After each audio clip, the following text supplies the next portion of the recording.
The ministers, to a large extent, many of them, I know these ministers, when we brought into office, they have the sole purpose of implementing the plans and aspirations of their principal. I dare say, because that's how I've understood governments to operate. That when a man is elected, it brings out his persons who understand his trajectory of governance to implement all of those policies that he had previously promised. Because many of the ministers were not elected, they are appointed by a man who is elected. So they are honor bound and duty bound to express the intent and purpose of the principal. And there are a few of them who have done well because many of them have now, because they know Bola Ahmed Tinubu is disposed strongly to 2027 and the rhetorics of politics. Many of them have subjugated good governance associated with politics. Well, for example, I could take, for example, the Minister of Interior, Honorable, I think, Olubomi Tunji Ojo. The man, to a large extent, has done relatively well. I'm not a fan of the APC, neither am I a fan of this government, but I've seen his scorecard. At least I remember he spent about 3 weeks decongesting over 2,000 applications for international visas, which was unprecedented in the history of Nigeria. Passports. And then we saw how he has introduced the electronic visas. We saw how perhaps there's now an issue of contactless application for passport, whereby you don't need to be present, and then you could probably get your application details online.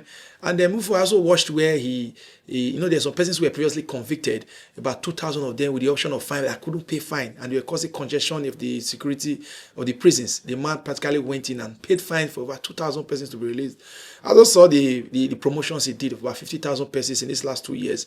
So the man has been doing well. And what makes me single him out is the ability to engage in governance without dwelling on the narratives of politics. Because we see some other very funny characters in government who perhaps they say they've done well, but whether you like it or not, they've subjugated good governance for politics, and then they speak from both sides of their mouths. One thing I want to say clearly: Nigeria is in comatose, is in bad shape, is heading for the rocks. Not because we do not have politicians with intellect, not because we do not have politicians who lack ambition. What we have is politicians who do not have the integrity and character to hold and wield power. Because when a politician does not have character, well, character is what character restrains and controls power. If you have power and you do not have character, the politician becomes very unpredictable and I dare say dangerous. And if we're able to enthrone this kind of politicians without character, whereby we have politicians who talk from both sides of their mouth, who do not anchor, who perhaps do not even give regards to justice, because when there's no character, you cannot be bound by justice, fairness, and equity. They're not being driven by primordial sentiments of personal benefits. And then you see them buying to affluence, buying to power, buying to self-aggrandizement. And all these characters, what we've seen in characters like Nyesom Wike, who have been a tool in the destruction of the People's Democratic Party, practically holding the opposition ban, ensuring that there is no opposition voice or dissenting voice in Nigerian democracy. We see the bragado, which a man comes in public domain and begins to speak about how he has fought this, how he has fought that, as though good governance is all about political infighting and imbroglio. They said, yes, some people have said the man has been tying roads, and I asked to what expense and cost. A project that will cost over 200 million, you appropriate 2 billion to it, and the project is completed, does not hold the value, does not churn out the value, does not retain such value, and want us to celebrate such a reckless deployment of resources. And we saw the sheer rascality. It's something we should not celebrate, because I tell people most likely, I said every generation has their own battle. For those persons who were Nigerians before the return of democracy, before we became independent in 1960, their own struggle in the lives of the Enaro was to ensure that we chase out the British government and give us an indigenous form of government. Let us see who can lead and rule ourselves. Those were their battle. They lived, they fought, and they died for it. When independence came in 1960, the battle now changed, because after the First Republic, it was truncated by the military era. People who lived in that era, their aim and aspiration had changed. They now said, oh, what we need is a system of government that will be able to at least meet the needs and aspirations of people, and not the military dictatorship, because it was widely acclaimed that democracy is the only form of government, is the best, and the best of government that can really meet the needs of the people. Their own battle after that 1960 was to ensure that they hand over democracy as one of the best system of government to the Nigerian people. They lived, they fought, and they died. In the return of this Fourth Republic, after it was achieved in 1999 and democracy was instituted as the mainstay, we now discover very clearly that the democracy that was given to us is inherently dysfunctional, cannot serve, and cannot meet the needs of the people. Our own challenge now is to ensure that we reposition, we retool, and we rejig the Nigerian democracy, so that we will hand over a democracy to our children that can serve and meet their needs. For this same cause, many of us are willing to fight, we're willing to live, and we're willing to die for. So that's where we are. And one of the major inhibitants to this kind of democracy is politics without character. Now, when they do these kind of things, they tell us, oh, it's all politics. There's never a time political systems. Everybody must do everything within their possible power to ensure that the opposition does not thrive, and then we must continue this. And then there are some patterns, there are some tactics in politics that I can best describe as criminal. It's not anchored on morality. It's not anchored on good governance. It's just sheer desperation and wickedness. Because when you say you have funded the party, you are the one who owns the soul of the party, you come at the parliament to boast that I made this one fail. If not for me, this one would not have win. I brought this national chairman, the man misbehaved, I kicked him out. I brought this party, this one can't survive. And you hold the party. You see people, characters in the video, you go to courts and you collect all form of scrupulous judgment just to truncate pure democratic processes. It's totally uncalled for, because we've seen his actions directly and indirectly. The man has not said no, he's not the one. The man has not denied that he's not the one frustrating the growth and development of the party. And we saw how they frustrated the People's Democratic Party, the Labour Party, the New Nigerian People Party. There's no one that's been insulated from this high-handedness of SYMFONI. We saw Sam Daddy, who went to contest in Imo State. For crying out loud, everybody knows the constitution of the People's Democratic Party. A man leaves his position to contest. And after he lost, he didn't even spend 2 more hours after results were called. He quickly ran to Abuja to say he had never resumed. Or where exactly is that thing happening? And the man goes to court to correct a form of dubious judgment just to ensure that he stays himself in power. We saw the body language of Damago. We saw the organizing secretary Bature. So when we look at all of these things and the way they are taking shape and the way they get the support of the establishment, you know fully well that they share desperation on the part of the people, the APC, using SYMFONI as a tool to hold the opposition platform to ransom. We saw what happened in the Labour Party, where Peter Obi is practically kicked out. Now he's struggling to find footing in the ADC coalition. And it was so bad that even the governor of Labour Party is practically outside. It's not factionalized. So when we now make it look as though we are not aware where the influence is coming from, we are not being true to ourselves. And if people continue in this trajectory to play this kind of dubious and dirty politics, we have ourselves to blame, because good governance will be totally sacrificed in the years to come. And we're going to celebrate characters like this. It becomes very disenchanting, because people will now focus more on politics and the desperation to retain power without the interest of improving the lives of the people. Wike has had more press briefing than the president. Gather all the other ministers together. Wike has spoken to the media more. He has them on his payrolls. They are his cronies, allies, and surrogates. He calls them at beck and call. They go to his house. They don't invite him. The last interview Wike did in channels, they extended it to 2 hours. How can the politics today was supposed to be a 1-hour program? You invite somebody because the man can talk and he has so many stories to tell. The man goes there and yammer currently for 2 straight hours. So when the man has so much resources, the truth is there's so much resources at the disposal of this man. Mind you, aside Lagos State and Rivers State, the FCT is the next state that generates the highest internal generated revenue. And the man has headed Rivers State. The Rivers State now is practically in his pocket. And when the governor there decided to misbehave, not wanting to support the terms of agreement, he kicked him out and brought a SO administrator. When SO administrator was done dealing with the man, they brought him back as a humble pie. He's not the president. We all know how those things happened, and then the influences that took part. What's the interest of the president in Rivers State? If the president didn't want such to happen, we know the advice he took. We know the battles that were fought and lost. So we're not going to act as though we are ignorant of all these things, because those ignorance in itself prevents us from assessing truth. So for the man to have so much resources at his disposal, and now he's controlling the war chest of the FCT, and the FCT has now been pulled from the single treasury account, so the man can spend at will.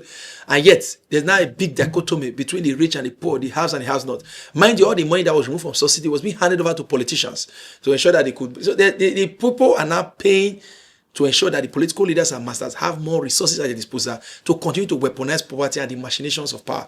So when the man calls you and gives you millions of naira, what do you expect? The media must pay their bills. The media must buy equipment. The media has bills to pay.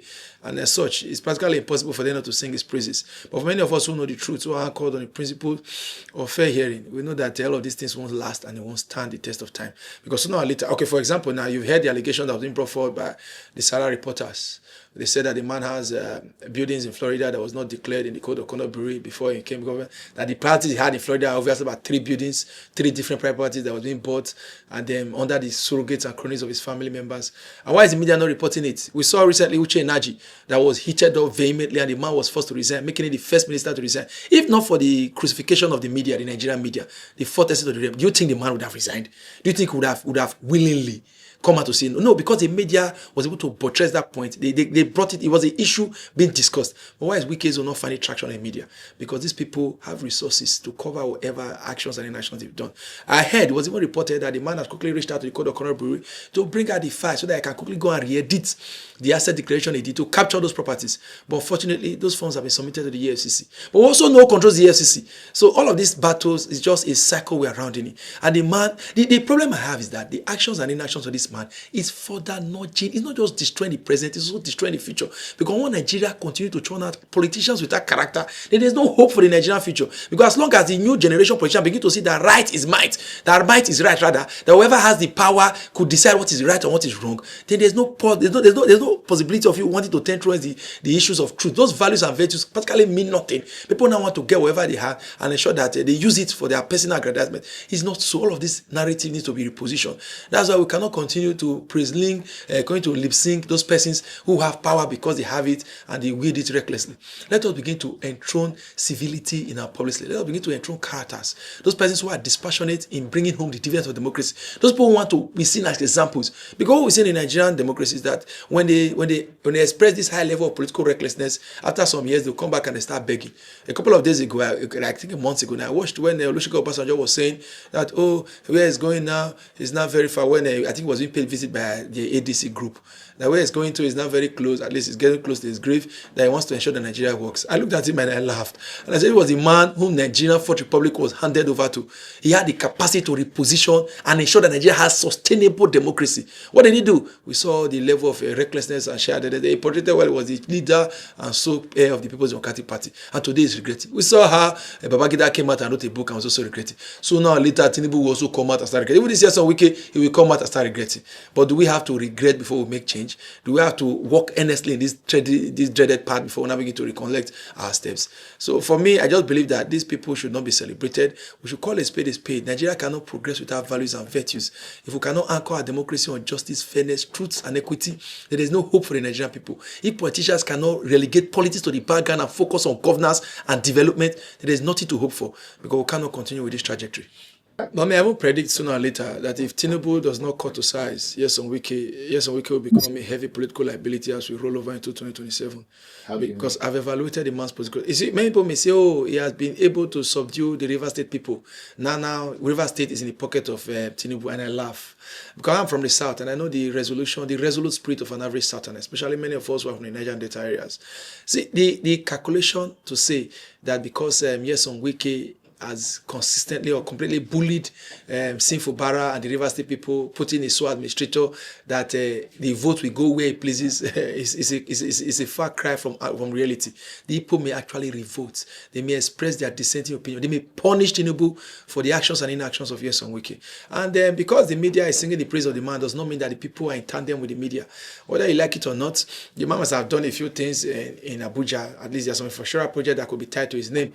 But there are also some drawbacks, the issues of insecurity, the issue of properties that have been confiscated by people's property that have been confiscated. We've seen the humongous sum being paid for land rent. We see some of this. Many people too are also irritated by the way the man has handled power. And all of those things will be brought to bear in the 2027 election. So let them do their calculation, let them do their plus and minus. Let them know whether Wike is truly a plus or a minus, whether the man is adding or is subtracting. Because they may want to fall flat for the resources at his disposal because the man has so many loyalists on his payroll. They want to fall flat because the man has picked the ministry where there's resources and the man has a state that's consistently backrolling him. If you take all of these things out, is the man truly a liability or an asset to the APC? Because many of the people who are very opposed against this government, many of them find reasons in the personality and disposition of Wike. That's why there's nobody in the opposition today who has not fought dirty with Wike. If he comes out and tell you, I deal with this one I made a Tamboa fail, I made a Atiku fail, I made this one fail, further polarizing the opposition against the current city government. And to have somebody of that nature to begin to say the president should be happy with, I strongly believe is you sit down within the caucus of the APC. And there are many APC members I've heard who have expressed reservations about the minister. To say this man cannot continue like this. Like a bull in the China shop. This kind of character should not be encouraged. Sooner or later, he may come around to haunt us. River State is the only state is going to give to us. And whether I like it or not, if SYMFONI is willing to give us, he has no other states. And he currently is controlling the state. SYMFONI, not yes on Wike. And then the desperation to say you want to hand over Abuja votes to Bola Ahmed Tinubu may backfire. Because Abuja is one of the most cosmopolitan cosmopolitan areas in Nigeria. You could watch the voting patterns of people in Lagos in the Lekki axis, where people can feed themselves, especially in Abuja too, there's cosmopolitan. The vote cannot be controlled because you practically can't come to the polling unit and bully people who are educated, people who are oriented, who are enlightened to say no. It's only in the villages where there's poverty, abject poverty, weaponized poverty, or in those areas where votes can count that so a character like this will be needed. The water side, where they will carry the votes and they go and hide it in one bush and the votes will begin to rise like Gary after they soaked it for 2 days.